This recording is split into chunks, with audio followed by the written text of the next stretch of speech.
ready to reinstall the carburetor now, and everything's pretty much going to go back in the reverse order we removed it. Now, one of the things I went ahead and done is I went ahead and I used my old fuel line as a measuring guide to cut me a new fuel line here, and what I've done is I've also installed a new little see-through fuel filter. I always like to do that when I do carburetor jobs. Alright, first thing we're going to install is going to be the throttle cable. We're just going to thread that right back into the body of the carburetor there. We'll just run that in until it just pretty much bottoms out. And we're going to open the butterfly, then reinstall the cable. Alright, then we just want to check the throttle, make sure it returns all the way. Make sure you got a little bit of free play there. Looks good. So we're going to tighten the jam nut. And then we'll reinstall the cover. It goes on just like that.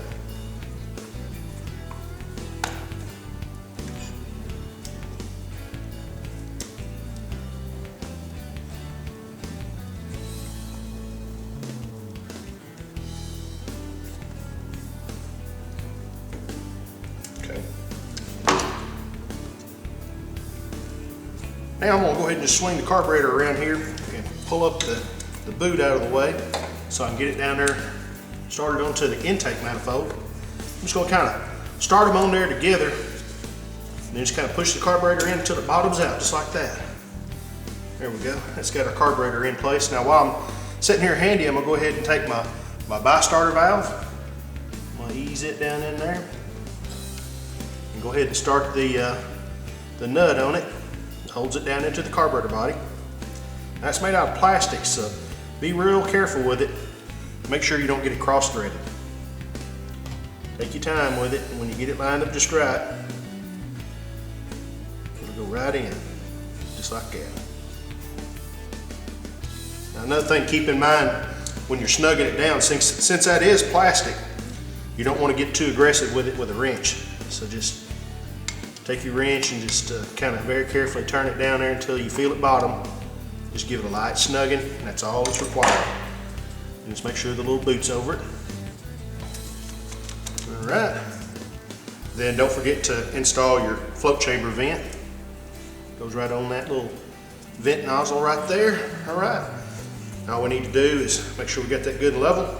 Then we'll tighten up the two clamps, the one on the intake and the one on the airbox connection.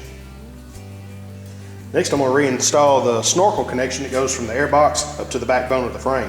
And you can also see I went ahead and installed the new air filter.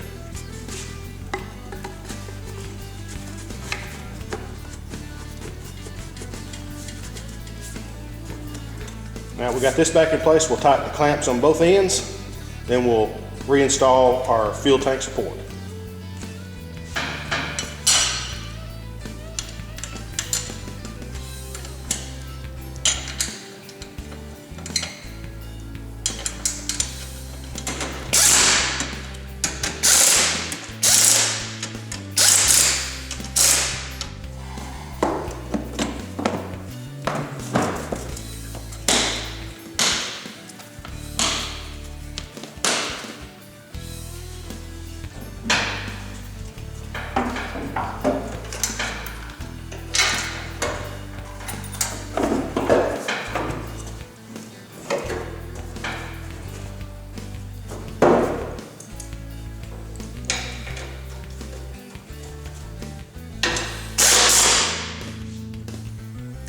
Well, after 5 years of setting, let's see if this old gal still remembers how to run.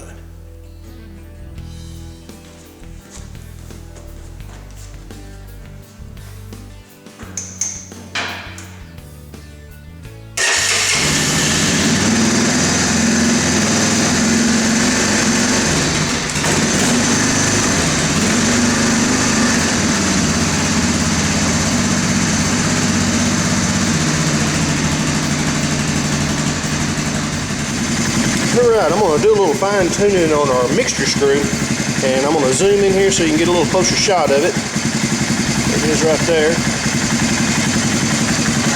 Now what we're going to do is I'm going to get in here with my special tool, get on the slot, and I'm going to turn that in a little bit until I hear the engine RPM drop. There we go, that means Means she's getting a little bit lean. So I'm gonna back it out a little bit until it just smooths out. Then I'm gonna continue to back it out until I hear the idle drop again, which means she'll be getting rich. Let's see, she's idling a little faster. I'll keep on going out here with it. There you go, now you hear it dropping. That means it's getting rich. So then when you want to kind of find the middle ground there, where the idle's the fastest,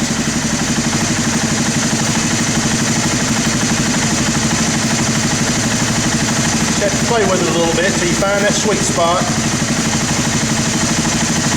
I think it's right about there. Now all we have to do is just readjust our idle speed, and we'll have this adjustment finished.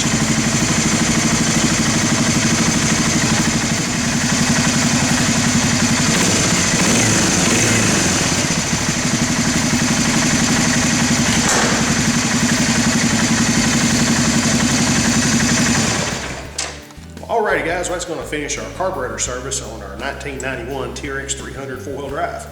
Now if you're interested in the carburetor special tool I was using to adjust that pilot screw with, this is it right here. It's made by Motion Pro. And it's got the little flex drive on the end with a little 90-degree bend so that you get on those vertical mixture screws on some of the carburetors on these bikes today. If you're interested in one of these, I'll drop a link below with a part number on it so you can get one of these for yourself. Real handy tool to have in the box, I'll tell you what. Alright, you know, wasn't too bad of a job to do, you know, especially with the availability of those carburetor kits now. You don't have to mess with the jets and everything anymore. It simplifies the process a lot more. So heck, even an old redneck like me can do it. Alrighty guys, well, as always, appreciate y'all watching. Y'all have a good one. We'll see y'all next time around.